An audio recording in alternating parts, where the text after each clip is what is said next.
दोस्तों आज की ये कहानी विशाल की है जो कि महाराष्ट्र के रहने वाले हैं। तो चलिए आज की ये कहानी आपको उन्हीं के पॉइंट ऑफ व्यू से सुनाती हैं कि आखिर उनके साथ क्या हुआ था।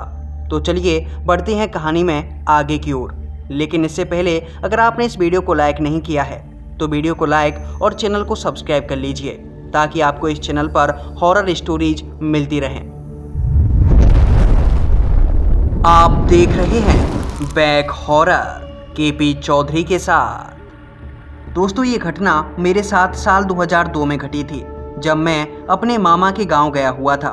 दरअसल मेरे मामा के गांव में काफ़ी सारे आम के बगीचे थे और इसलिए मैं अपने मामा के गांव हर साल जाया करता था क्योंकि वहां पर आम फ्री में खाने के लिए मिल जाते और बगीचों से आम तोड़कर खाने में कुछ अलग ही मज़ा होता है।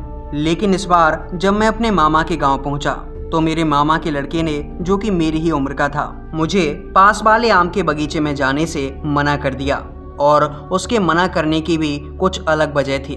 दरअसल उसने बताया कि पिछली साल ही जब तुम यहाँ से गए थे तो इस बगीचे के मालिक की मौत हो गई थी। उसकी बात सुनकर मैंने उससे कहा, क्या गोपाल नाना की मौत हो गई? दरअसल मैं उस बगीचे के मालिक को अच्छे से जानता था। वो गोपाल नाना थे।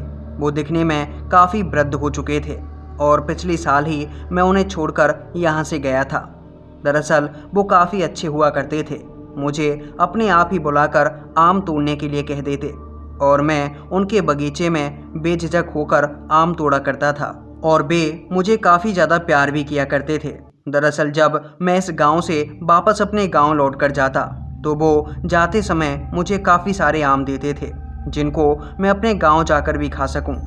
और अब की बार जब मैं यहाँ से गया था तब भी उन्होंने काफ़ी सारे आम मुझे बांध कर दिए थे, लेकिन उनकी मौत के बारे में मुझे पता ही नहीं चला।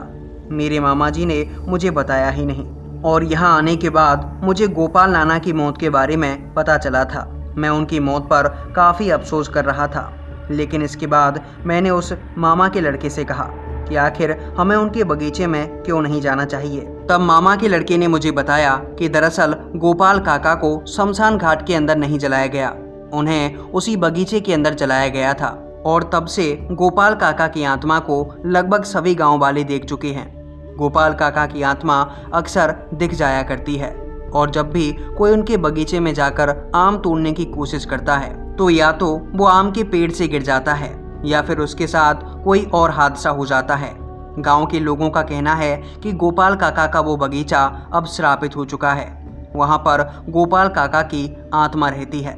इसके बाद मैं उसकी बात को नकारते हुए सीधा अपनी नानी के पास पहुंच गया और फिर मैंने इस घटना के बारे में अपनी नानी से पूछा कि क्या जो टोनी कह रहा है वो सही है या फिर टोनी मुझे ऐसे ही बातों में उलझा रहा है।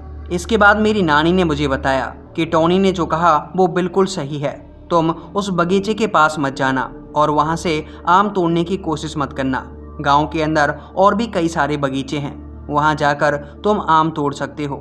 इसके बाद मैंने भी अपनी नानी की बात में हामी भरी और मैं टोनी के साथ गांव में खेलने के लिए निकल गया। मुझे गांव के अंदर और भी कई सारे लोग मिले जो कि मुझे अच्छे से जानते पहचानते थे और कई मेरे साथ के लड़के भी मिले जो कि मेरे दोस्त थे। इसके बाद हम सभी लड़कों ने मिलकर उस गांव के अंदर काफ़ी उछल कूद मचाई और हम पास के बगीचों से आम तोड़कर भी खाने लगे।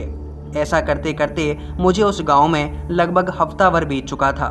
एक दिन की बात है, मैं और टोनी गांव के अंदर गुल्ली डंडा खेलने के लिए गए हुए थे और काफ़ी देर तक गुल्ली डंडा खेलने के बाद अंधेरा होने वाला था और अंधेरा होने के साथ ही हम दोनों गांव की तरफ वापस आने लगे। मैं और टोनी हम दोनों आपस में बातें करते करते घर की तरफ आ रहे थे और तभी रास्ते में मुझे वो आम का बगीचा दिखाई दिया। गोपाल नाना के उस आम के बगीचे को देखते ही पता नहीं मेरा मन क्यों आम खाने के लिए किया और मैंने टोनी से कहा, यार टोनी चलना आम खा के आते हैं, देखना कितने अच्छे अच्छे आम हैं। और मेरी बातें सुनने के बाद टोनी ने मुझसे कहा, ओए चुपचाप चल, पागल हो गया है क्या? तुझे पता नहीं यहाँ पे गोपाल काका का भूत रहता है। टोनी ने मुझसे मना किया था, लेकिन पता नहीं मेरे दिमाग में क्यों चुल मचे जा रही थी और मैं झट से वो दीवार फांद कर उस बगीचे के अंदर कूद गया। मेरे पीछे पीछे टोनी भी उस बगीचे के अंदर आ कूदा। और उसके भीतर आने के बाद टोनी ने मुझसे चिल्लाते हुए कहा, ओए तुझे मैंने यहाँ आने के लिए मना किया था ना, फिर क्यों कूद गया तू? चुपचाप चल यहाँ से। और इसके बाद मैंने धीमी आवाज में टोनी से कहा, अरे यार टोनी तू इतना डरता क्यों है? 2-3 आम तोड़ेंगे और निकल चलेंगे यहाँ से। इसके बाद मैं आम के एक पेड़ पर चढ़ गया और मेरे पीछे पीछे टोनी भी उसी पेड़ पर आ चढ़ा और हम दोनों उस पेड़ पर चढ़कर आम तोड़ने की कोशिश कर रहे थे। दरअसल आम की पतली पतली टहनियों पर आम लगे होते हैं और हम एक मोटी टहनी पर बैठे हुए थे। पतली टहनियाँ वहाँ से थोड़ी सी दूरी पर थीं और मैंने आम तोड़ने के लिए हाथ बढ़ाया। मैंने एक आम को पकड़ा ही था और उसे तोड़कर मैंने टोनी को पकड़ा दिया। इसके बाद मैंने दूसरा आम तोड़ा और उसे तोड़कर भी टोनी को पकड़ा दिया। इसके बाद मैं 3-4 आम तोड़कर वहाँ से नीचे उतरने लगा और टोनी भी मेरे साथ उस पेड़ से नीचे उतर रहा था। लेकिन जब हम दोनों उस पेड़ से नीचे उतर रहे थे तब हमें नीचे एक आदमी खड़ा दिखाई दिया। दरअसल वो कोई और नहीं बल्कि गोपाल नाना थे और उन्होंने एक भारी सी आवाज में हम दोनों से कहा, बस इतने से आम और तोड़ लेते, पूरा बगीचा तुम्हारा ही तो है।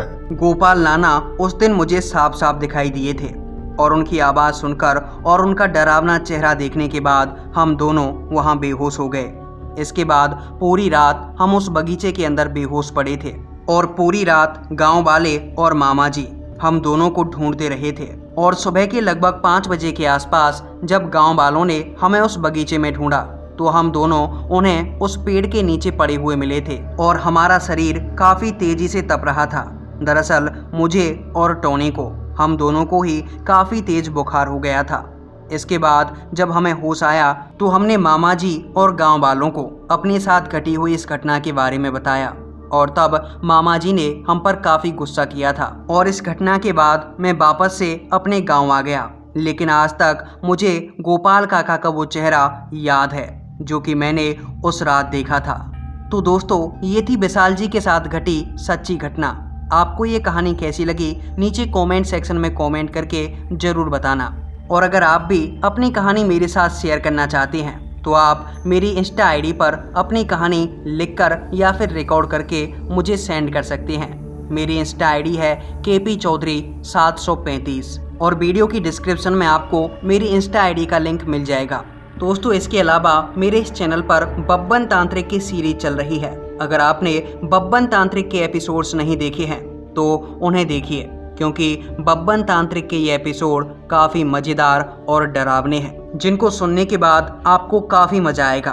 तो चलिए आज की इस वीडियो में बस इतना ही।